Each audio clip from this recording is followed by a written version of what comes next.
Olá, queridos alunos, estou de volta com mais uma aula de história e vamos dar continuidade na unidade 4. Vamos lá para a página 103 da apostila 1 de vocês, a escrita sagrada do Egito.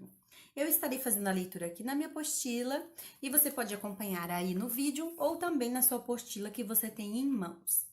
Então vamos lá para a leitura. A escrita sagrada do Egito. Por volta de 3200 a.C., os egípcios desenvolveram um sistema de escrita com base em símbolos chamados hieróglifos. Hieróglifos significa escrita sagrada. As transcrições dos hieróglifos são geralmente narrativas sobre o triunfo dos faraós em guerras ou homenagens aos deuses egípcios. Nesse sistema de escrita, as ideias e os sons eram representados por figuras pintadas com tintas sobre papiros, que era o papel antigo da época, ou na superfície de pedras, paredes e cerâmicas. Podia ser também em relevo nas grandes construções, como estátuas e colunas de templos e palácios.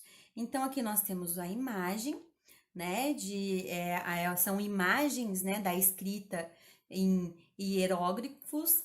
E aqui nós temos, está escrito assim embaixo da imagem, registro com escrita hieróglifa encontrado no túmulo de Sete I, faraó que reinou entre 1290 a.C. e 1279 a.C. Os símbolos usados nessa escrita podiam ser animais, objetos e partes do corpo humano. Então, essa escrita, né, ela mostra a forma de escrita aonde imagens, objetos, eles representam a escrita, né? Representa algum som ou algum objeto. Página 104. Assim como ocorria na Mesopotâmia, saber ler e escrever no Egito Antigo era um conhecimento restrito a poucos indivíduos, como as pessoas da elite e os escribas. Acredita-se que apenas 1 a cada 100 egípcios sabia ler e escrever, né? E era essa escrita, né, que através de símbolos representava ali os significados.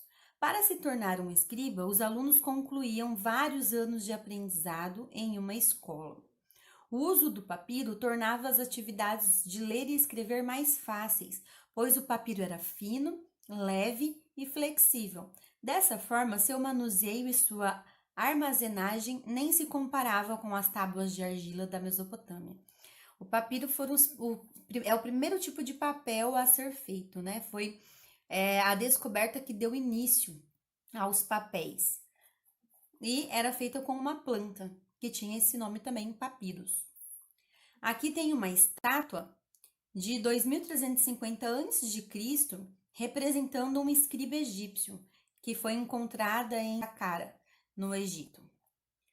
Com o tempo, os egípcios também passaram a utilizar uma escrita chamada demótica, criada por volta de 680 a.C. A escrita demótica era composta de diversas letras que representavam sons. Como essa escrita era mais simples que a escrita com o uso de hieróglifos, ela passou a ser utilizada no registro de documentos e cartas em papiro.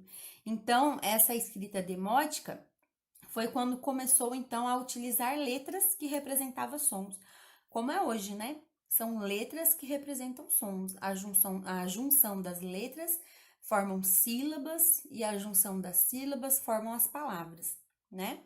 E aqui nós temos a imagem, então, de um contrato do Egito Antigo, de cerca de 533 a.C., registrado com escrita demótica. Aqui na página 105 tem uma atividade divertida. Vocês vão ir lá na página 227. Lá na página 227 tem o alfabeto hieróglifo, e aí vocês vão olhar os objetos e qual letra eles representam. E depois vocês irão, então, decifrar o que está escrito aqui na página 105, na alternativa aí na questão A, B e C. Certinho? Essa é a primeira atividade de vocês. Vocês vão lá na página 227 ver o alfabeto, que está escrito com escrita hieróglifa, e aí vão vir aqui e traduzir, certinho? Página 106, diz assim, leia o texto a seguir. Atualmente, o dia 8 de setembro é lembrado como Dia Internacional da Alfabetização. Essa data foi estipulada pela Unesco em 1966, com o objetivo de levar os governos a pensar estratégias para erradicar o analfabetismo. Trata-se de um problema mundial que atinge cerca de 781 milhões de jovens e adultos no mundo. Veja a seguir os países com os maiores índices de adultos analfabetos. Professor, ainda existe pessoas no mundo que não sabem ler e escrever? Infelizmente, ainda existe. Às vezes, por falta de condições dessa pessoa chegar à escola, por falta de vagas, né? Aí a pessoa acaba não tendo acesso e acaba crescendo sem saber ler e escrever. Aqui nós temos o ranking dos 10 países com o maior número de adultos que não sabem ler e escrever. E, infelizmente, ali em 8º lugar tem o Brasil. O Brasil está entre os 10 países aí com números de pessoas que não sabem ler e escrever, de adultos que não sabem ler e escrever. E isso é muito triste, é muito ruim.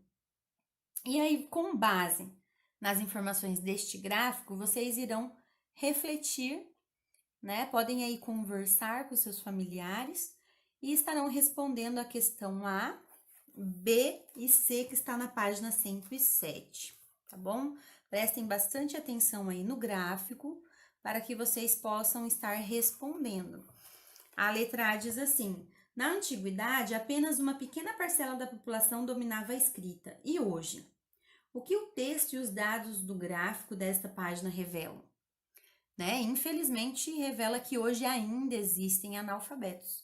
Né? Não é 100% da população que tem acesso. Hoje em dia, a maioria tem acesso à leitura e escrita, mas ainda existem pessoas que não sabem ler e escrever.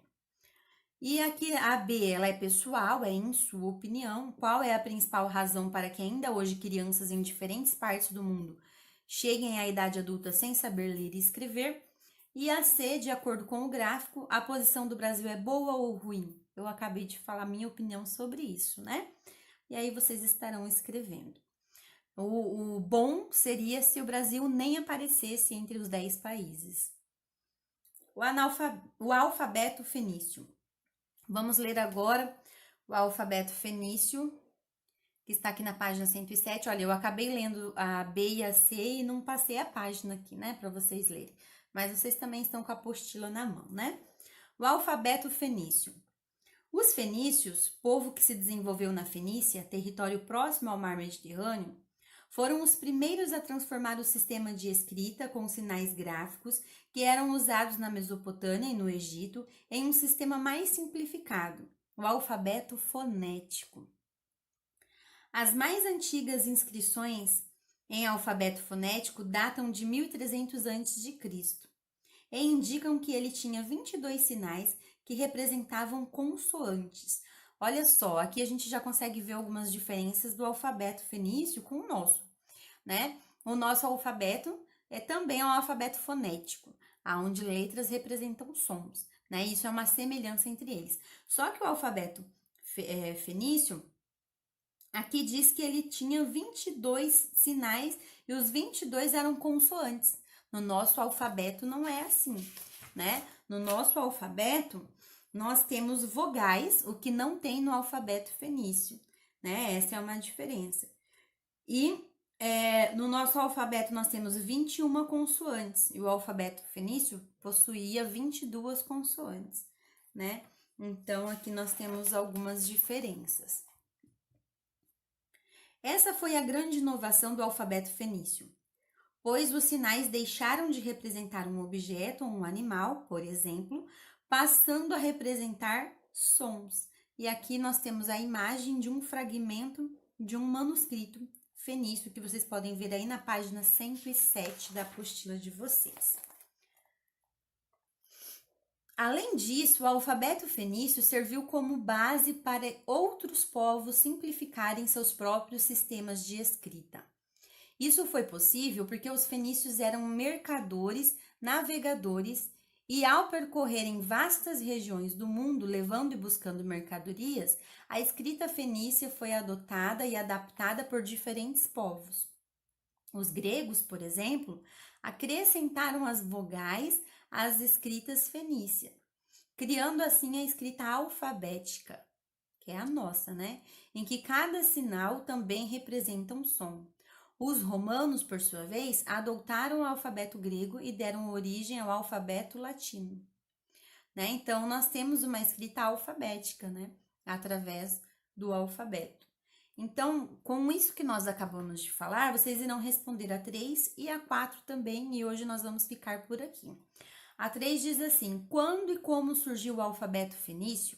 Nós acabamos de ver isso aqui na página 107, né?